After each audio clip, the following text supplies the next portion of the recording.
Hey guys, Bridger Tactical Penguin. Today we're going to be reviewing the Ruger American with Crossfire scope in 270. This is a package you can get together. From our website. It's the perfect budget gun. But before we get into that, it's worth mentioning this tool set we've got laying out in front of you. So it's the Wheeler fat wrench, torque wrench, and then just their normal, tool set. It's the perfect thing for the range, especially on days like today. We've already used it pretty much the whole time we've been out here, swapping scopes over, using the flatheads to adjust your zeros and stuff like that. I promise you keep it in your range bag. You're going to use it all the time. And then to start off on the 270, we're going to take a shot at 200 yards. We're going to take tots and see what plays out. Not going to mention that you're a bow hunter. I'll mention that in the post when I show the target.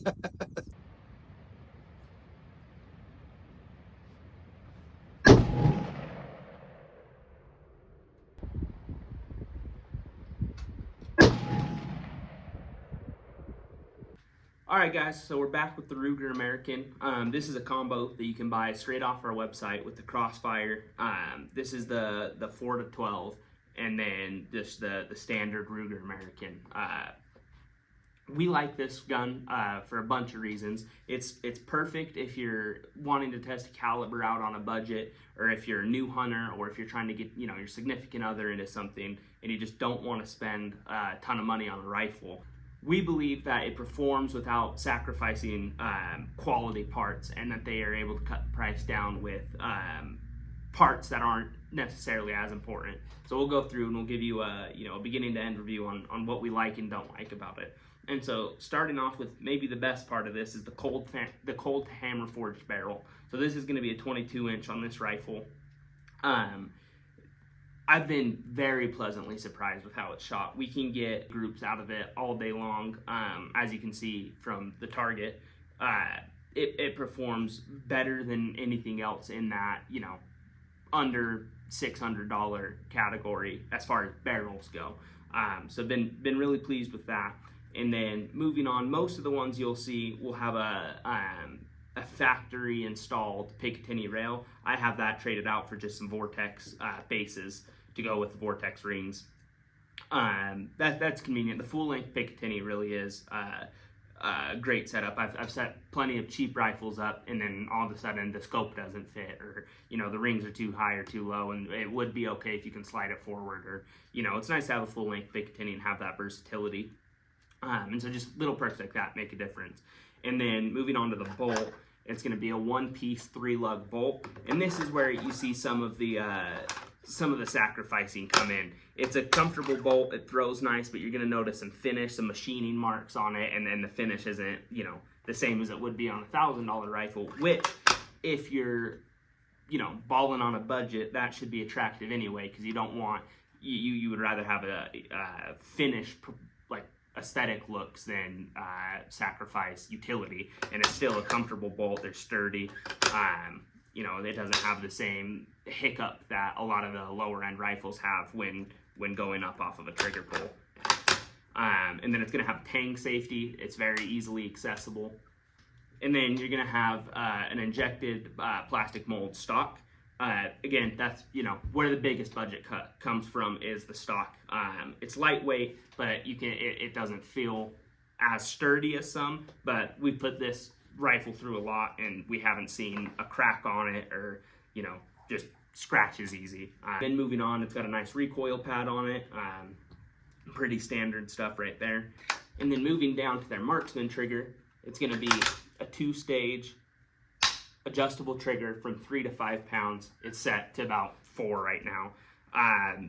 That's a phenomenal trigger. If you put that, it mirrors a lot of other guns in this price range as far as it looks.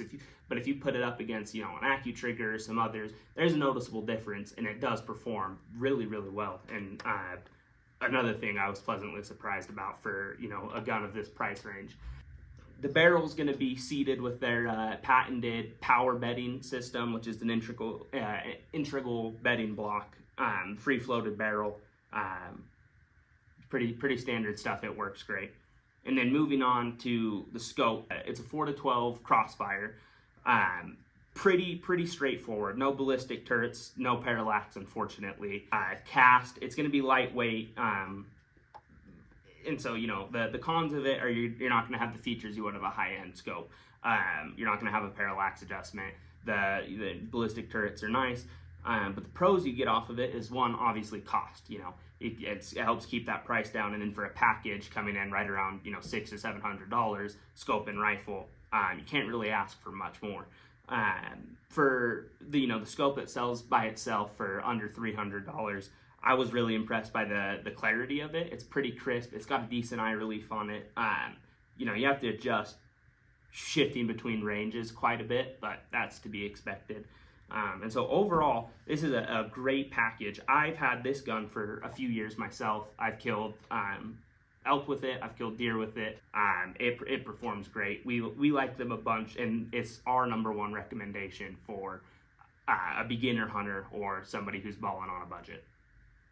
Hey guys, make sure if you're not already, you hit that subscribe button. You don't want to miss these reviews. They're the perfect way to get discounts on cool shit. Whether you're a hunter, a shooter, or just into cool stuff, everything from scopes to guns to cans to accessories, lights, anything we review, you'll be able to have access to a discount code from the reviews to buy them at a discounted price. You don't want to miss these.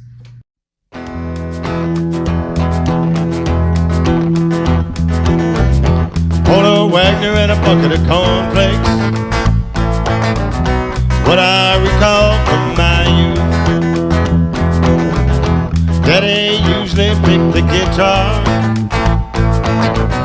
Bobby gently played the blues. Minnie Pearl was in the washroom, telling no one's where to go. Johnny Cash was drinking whiskey as the morning rooster crowed. These are the memories of my childhood, growing up with friends and foes, hanging out at the brick